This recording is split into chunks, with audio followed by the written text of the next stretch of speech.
కాకినాడ జిల్లా అన్నవరం గ్రామంలో చోరీ జరిగింది. బుధవారం మధ్యాహ్నం ఇంట్లో ఎవరూ లేని సమయంలో దొంగతనానికి పాల్పడినట్లు తెలుస్తోంది.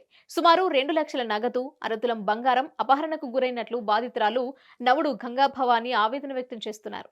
తాము ఇంట్లో లేని సమయంలో గుర్తు తెలియని వ్యక్తి మేడపైకి తమ ఇంట్లోకి ప్రవేశించి నగదును కాజేసినట్లు చెప్తున్నారు. దీనిపై బాధితురాలు 100కు కాల్ చేయగా అన్నవరం పోలీసులు రంగప్రవేశం చేసి హుటాహుటిన కాకినాడ నుంచి క్లూస్ టీంను రప్పించారు. ఇంట్లోని బీరువా, బాత్రూం తలుపులు, గోడలపై ఉన్న వేలి ముద్రలను సేకరించారు. అన్నవరం ఎస్ఐ వాడపల్లి కిషోర్ సంఘటనా స్థలానికి చేరుకొని పరిశీలించారు. ఎక్కి సెక్టర్లు ఉన్నాయి కదా, ఆ మూలగాని దొరికిపోయాడు, దిగుతున్నాడు చూడన్నది. ఇది ఎవరో కనిపించలేదు.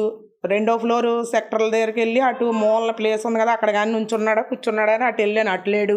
మళ్ళీ 3వ ఫ్లోర్కి వచ్చి మళ్ళీ అటు కూడా వెళ్ళాను. ఓపెన్ ప్లేస్లో కానీ ఉండేవాడు, మనం ఇలా ఎక్కగానే దిగేస్తాడేమో అటు కూడా వెళ్ళాను, అటు లేడు. పైకి వచ్చాం, గదిలోకి వెళ్ళాం, చూసుకున్నాం. మరి ఇటు వెళ్ళిపోయాడో మరి ఏం జరిగిందో మేము చూడలేదు.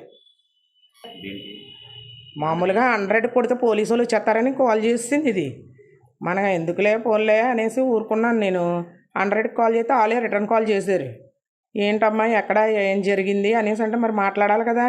ఇలా మేము ఎన్టీఆర్ విగ్రహం మేడపైన ఉంటామండి డైనమో బట్టల షాప్ దగ్గర అని లేడీ మాట్లాడింది.